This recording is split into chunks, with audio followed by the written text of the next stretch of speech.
Bienvenidos al curso de cálculo matemático. En esta oportunidad vamos a hablar de las estimaciones de errores en series de Taylor. Y entonces para ello vamos a comenzar recordando un teorema muy importante que se conoce como el teorema de Rolle. El teorema de Rolle nos dice lo siguiente: sea una función f definida de a b en R, tal que f es continua en AB, en el intervalo cerrado, y derivable en el intervalo abierto. ¿Ok? Con los extremos iguales, es decir, vamos a pedir que f de A sea igual a f de B y vamos a pedir que que sean iguales, con f de A igual a f de B. Entonces,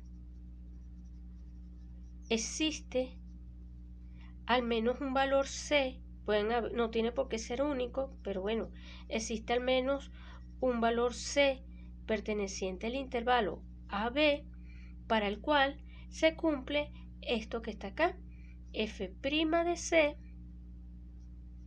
es igual a 0. ¿Ok?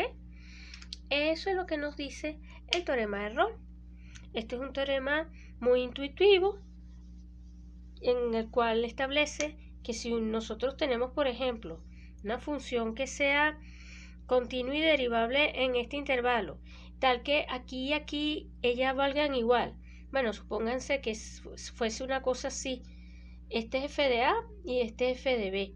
Quiero que sea continuo y derivable. Bueno, tenemos que hacer algo así por lo menos. El caso más sencillo es mirar algo así, por ejemplo. Y entonces lo que nos dice este teorema es que por aquí hay un C tal que f' de C vale 0, es decir, hay un punto para el cual la pendiente de la recta tangente es igual a 0 y significa que esa recta es paralela al eje de las abscisas. Lo mismo pasa aquí, por ejemplo, aquí el C sería este y acá el C sería este para esta función f1, y pónganle ustedes que la otra es f2. ¿Ok? Eso es lo que nos dice el teorema de Rolle.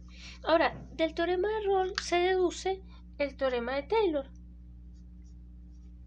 El teorema de Taylor, o también como se le conoce como el teorema de Lagrange, del resto. La versión que vamos a escribir aquí dice lo siguiente: sea f una función de clase Cn más 1 en el intervalo AB. ¿Qué significa esto? Que tanto f como f', todas las derivadas hasta el orden n más 1 son continuas. Eso es lo que estamos pidiendo. Son continuas en el dominio común, que en este caso es AB. ¿Ok?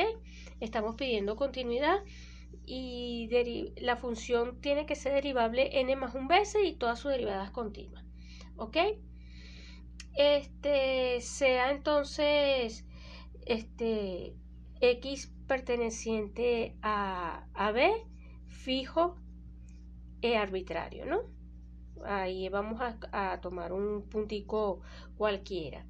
Entonces, existe al menos un valor C perteneciente, por ejemplo, a X, tal que podemos expresar esto: f de X va a ser igual a f de A más f' de A por X menos A más, y así sucesivamente. ¿Ok? Permítanme escribirlo aquí, punto suspensivo, me vengo para acá, más acá derivada de orden enésima evaluada en A sobre n factorial, aquí apretadito, acá, sobre n factorial por x menos a a la n, y acá vamos a colocar entonces la fórmula del resto, que ya le hemos comentado otras veces: la derivada de orden n más 1, pero ahora evaluada en c, por x menos a, aquí apretadito todo esto, elevado a la n más 1 sobre n más 1 factorial. Eso es lo que nos está diciendo el teorema de Taylor. En este caso, esta versión del teorema de Taylor se conoce como el teorema del resto de Lagrange.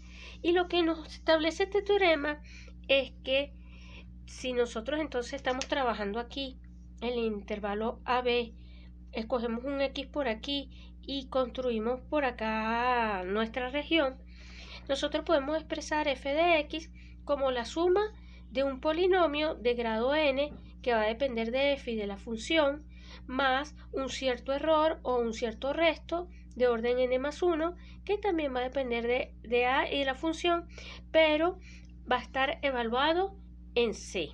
¿Ok? Esa es la idea.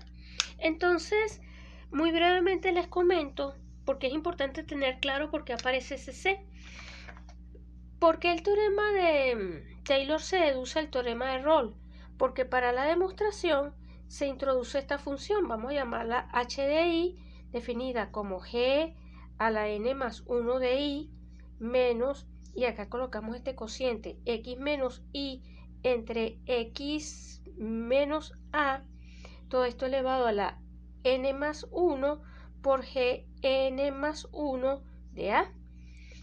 Se introduce esta función que llamamos h, donde no voy a hacer la demostración, solo les voy a dar la idea, donde gn más 1 de i no va a ser otra cosa que f de x menos, y acá f de i más f' de i por x menos i más, y así sucesivamente hasta llegar a la derivada enésima, pero ahora evaluado en i, sobre n factorial, acá disculpen, por x menos i a la n.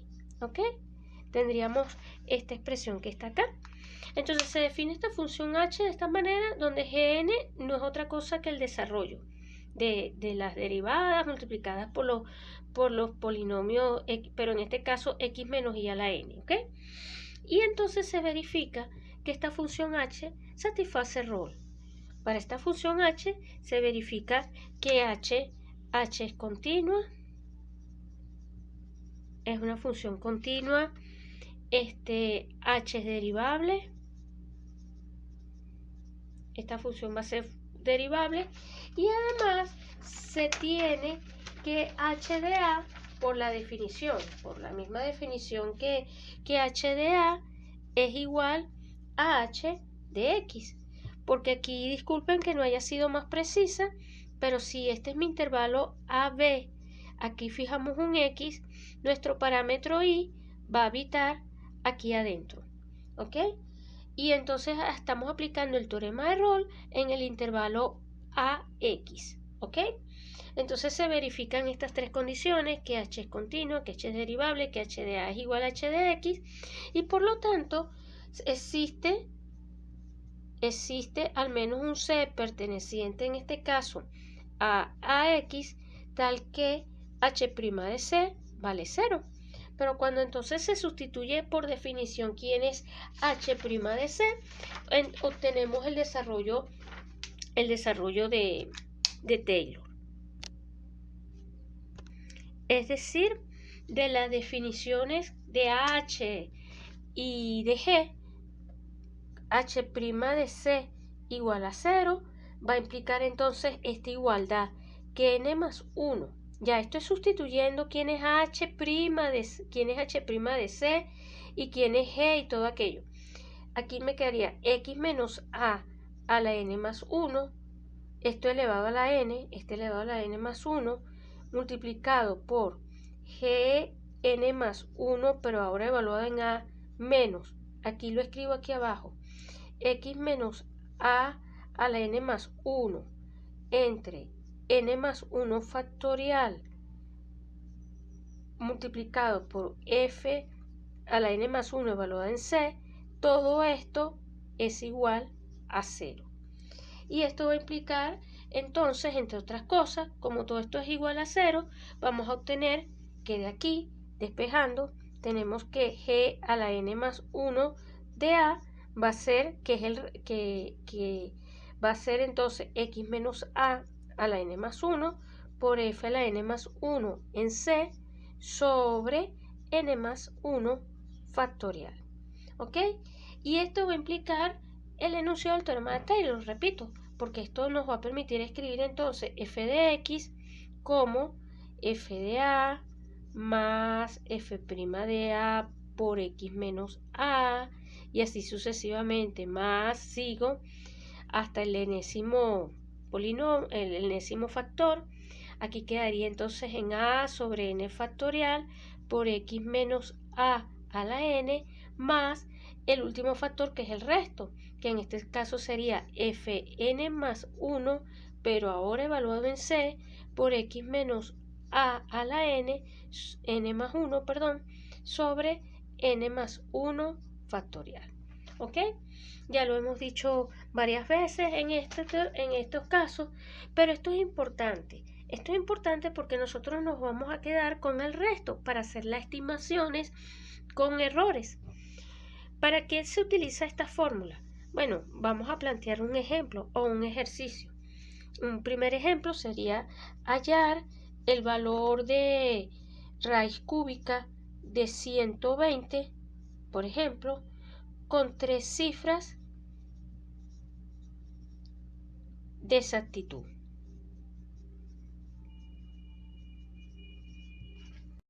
Vamos a considerar en nuestro ejercicio la función f de x igual a x cúbica de x. Vamos a considerar el valor x va a ser 120 y tenemos que desarrollar esto en un punto apropiado. Entonces, un punto apropiado podríamos pensar en 125.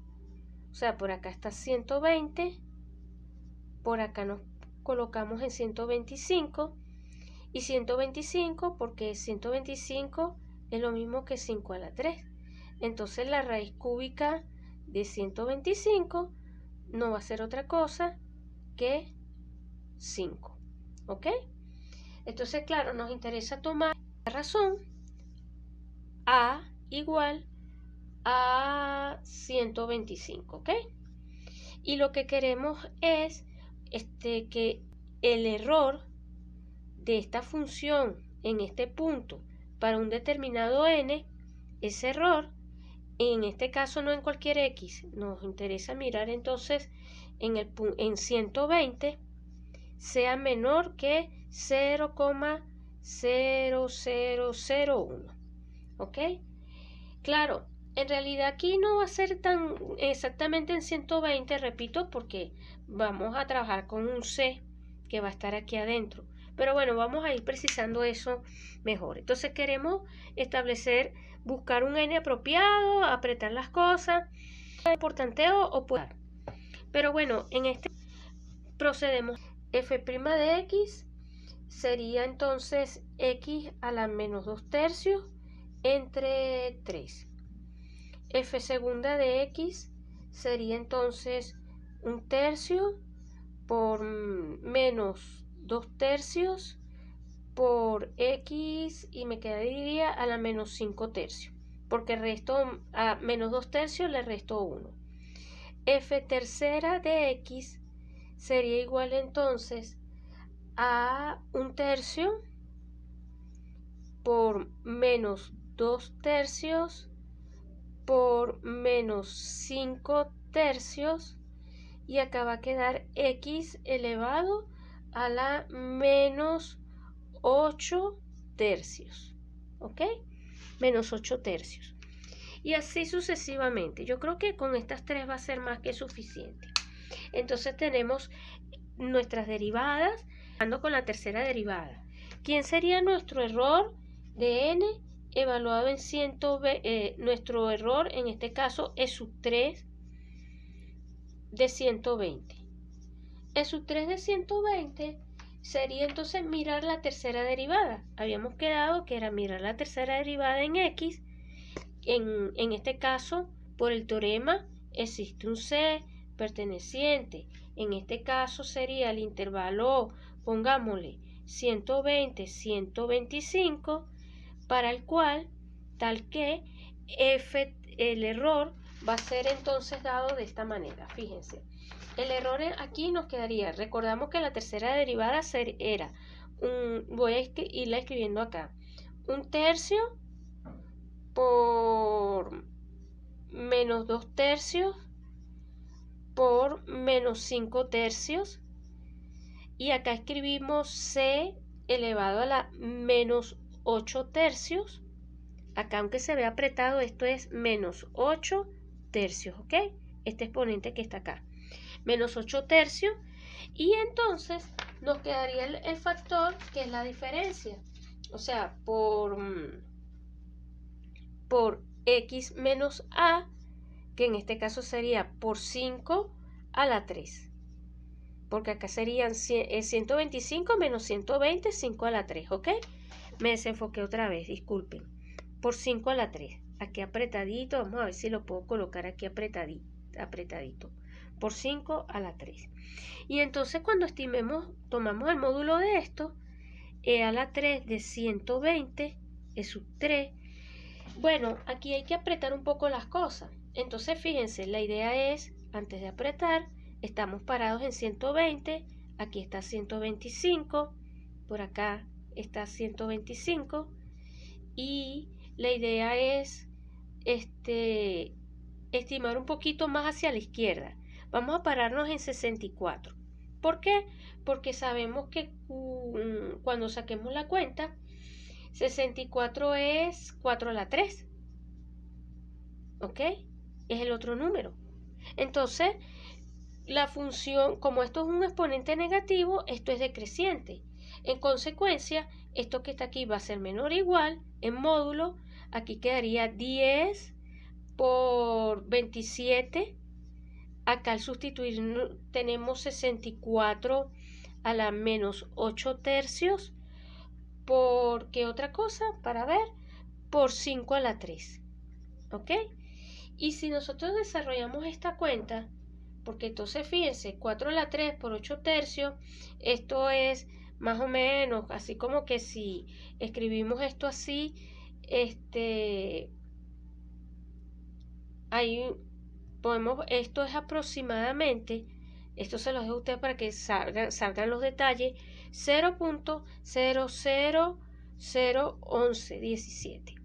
Entonces, ya tomando n igual a 3, podemos obtener una buena estimación de nuestra raíz cúbica de 120.